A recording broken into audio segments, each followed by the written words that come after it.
Sports have never been fair. That's the quote that Harrison Brown, the first trans athlete in U.S. professional sports, told me when I was interviewing him for a recent CNN article. This is a really important point because a lot of the rhetoric around trans people in sports really centers on this idea of it being unfair for them to play.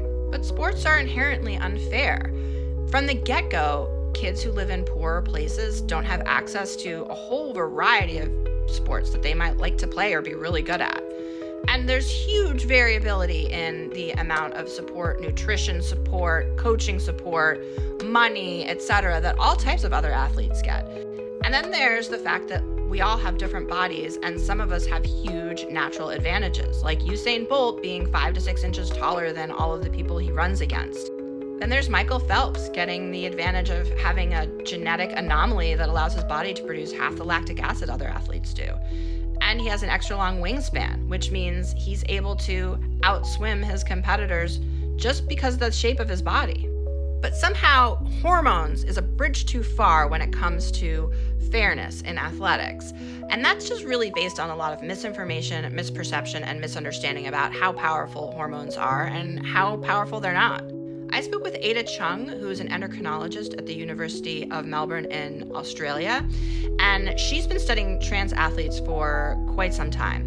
The single biggest misconception is that testosterone is some kind of permanent performance-enhancing drug, and once you've been exposed to it, the advantages are locked in forever.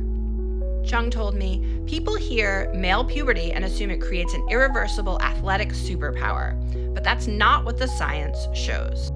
In trans women, testosterone suppression and estrogen therapy leads to increases in fat mass and decreases in lean muscle. In trans men, like Brown, testosterone produces the opposite effect, increases in lean muscle and decreases in fat mass. After 1 to 3 years, studies have shown, and I'll link that in the comments, that people who are taking hormones perform pretty closely to the gender that they are now part of. And some of those effects really vary by individual. As Chung said, the reality is far more nuanced than the once male, always advantage narrative. In an analysis published in February by the British Medical Journal, they found that across 52 studies and more than 6,400 participants, after 1 to 3 years of hormone therapy, trans women showed no significant differences from cisgender women in upper or lower body strength or aerobic fitness. While there were some differences in how much lean mass they had, that did not translate into measurable performance advantages.